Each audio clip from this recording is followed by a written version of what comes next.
Welcome everyone. Today's vlog's all about chocolate. What makes this delicious food difficult to eat for people with dysphagia, and how can we adapt it to make sure that no one misses out? Before we start, I have to remind you that everything in this vlog is based on my experience only. It cannot replace an assessment, so if you're having problems, please go for an individual assessment. I'm not doing this work linked with any health organisation or private company, and if you do see any signs of difficulty, any warning signs, please do ask for help. Go to your GP or see a local speech and language therapy service. So let's get started. What makes chocolate difficult to eat for people with dysphagia? Well, as you can see, it's really hard. It doesn't pass the fork-mash test at all. If you have difficulty moving the parts of your mouth needed to chew, then this is going to be something really hard for you to eat. And as you can see, some chocolate has bits in as well, so this has nuts and fruit. Mixed texture foods need even more skill to eat safely. So what about some of the other chocolate bars that we've come to love? Here, the old classic double decker. Can you see? The double decker has two different layers, so it's made up of different ingredients with different textures. Thinking about it with my dysphagia head on, it's got a nuggety top, which is quite sticky, and then it's got that biscuit base, which is quite hard. Remember, for fork-mashable texture foods, they need to be soft, tender and moist and break down easily under a fork. I don't think the double-decker's passing the test. That biscuit base would take a lot of strength and a lot of skill from the muscles in your mouth to be able to break it down. And that nugget's really sticky. So if you had a dry mouth or you had difficulty moving your tongue to be able to collect food from different parts in your mouth into one piece, that'd be really hard and uncomfortable to eat. Is the Mars bar any better? The nugget doesn't seem as sticky, but we've now got the added complication of some very sticky caramel. Let's see if it breaks down easily under a fork. What's going on? We've lost the fork in the stickiness of the Mars bar. Ah! Definitely does not pass the fork-mashable test.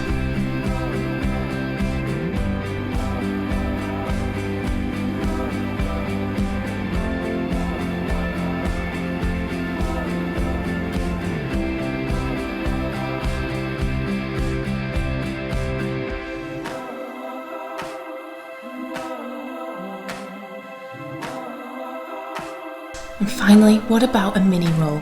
That's cake. That's quite soft, isn't it? And it's got cream in the middle. Wouldn't that make it moist?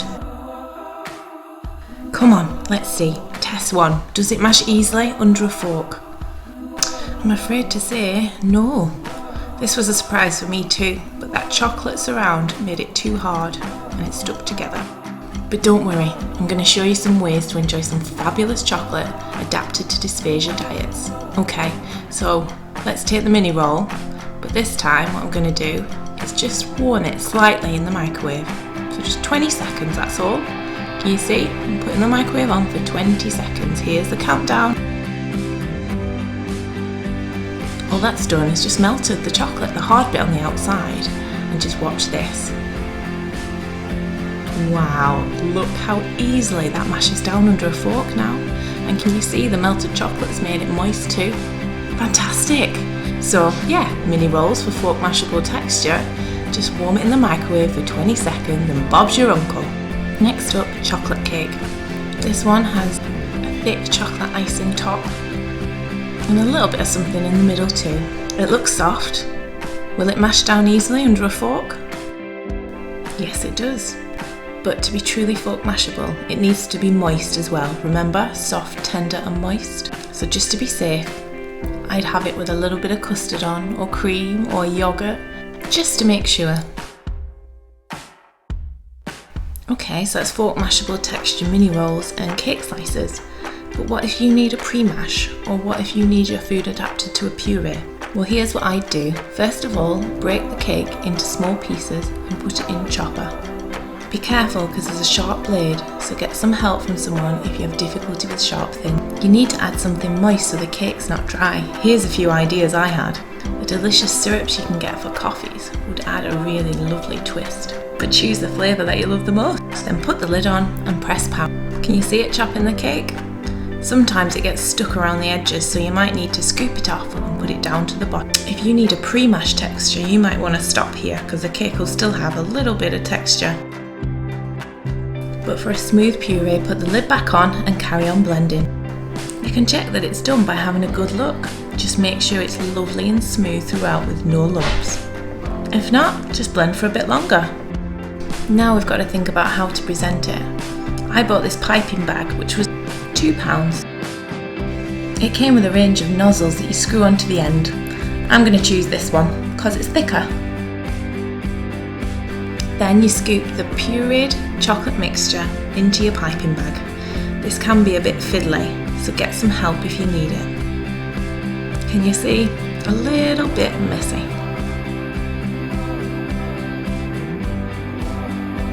Then you roll the piping bag down to get the mixture to the bottom. You'll see it's there because a bit will poke out the end.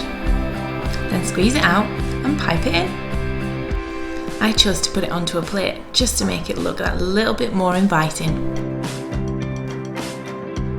As you can see, it's smooth throughout with no bits. It's moist, it's not rubbery or sticky, and to be honest, looks blooming delicious.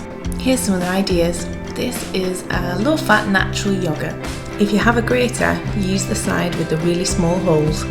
This can be sharp, so get some help if you need it. All I'm doing is grating a piece of chocolate over the yogurt. Because of the bits, it's a pre-mash texture. This is a custard thickness stage 2, so if you need stage 3 fluids, add a little bit of thickener. For this healthy snack as a puree texture, just use a really finely ground hot chocolate powder and add that to your yogurt. Give it a good stir, and again, stage 3 pudding thickened fluids, then add some thickener to this till it reaches that consistency. There you go, smooth, moist, fine quality all the way through. Really easy to do and delicious. Another idea? What about rice pudding? Everyone's got a tin in the cupboard. This would be for a pre-mash texture diet because of the rice pieces adding some texture. So all you need to do is just add 2 pieces of chocolate. Here I've chosen dark chocolate as a stronger flavour. You need to use the hob for this, so get some help with hot things if you need it.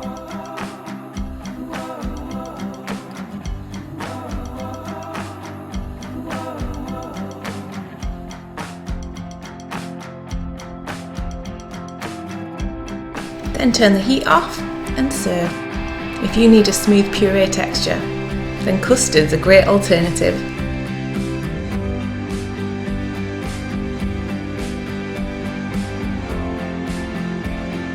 Turn the temperature down low and make sure you stir for the whole time that it's warming.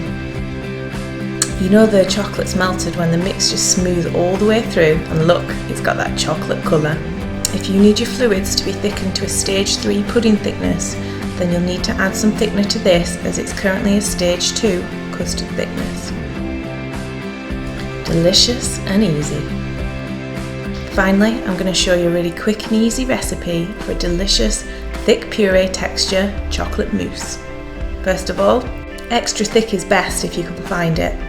Ooh, look, smooth, thick, moist. Put some water in a pan and turn the heat on until it starts to simmer. Be careful because this is hot. Balance the bowl on the top and then put 150 grams of chocolate into the bowl. Break it into pieces first. I've chosen to mix milk and dark chocolate. Then add 100 ml of your extra thick cream and stir. Stir the whole time until it all melts together.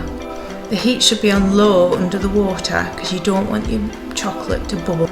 Keep stirring so there's no lumps in it. Look, can you see how the cream's changing colour? Ooh, look at it now, smooth and glossy. Once it's all melted together like this, take it off the heat and put it to one side to cool. Next, get a separate bowl and put 200 ml of your extra thick cream into the bowl. Next, you're going to whisk it up till it gets really thick. I'm using a hand whisk. Be careful of the metal blades and be aware that it can make a lot of noise, so you might want some help with this part. You want to whisk your cream till it's so thick that when you make a peak in it, it doesn't fall back into the rest of the cream. This can take a few minutes. Here's my cream, nice and thick. Step 3. Once your chocolate mixture is nice and cool, put it into your cream.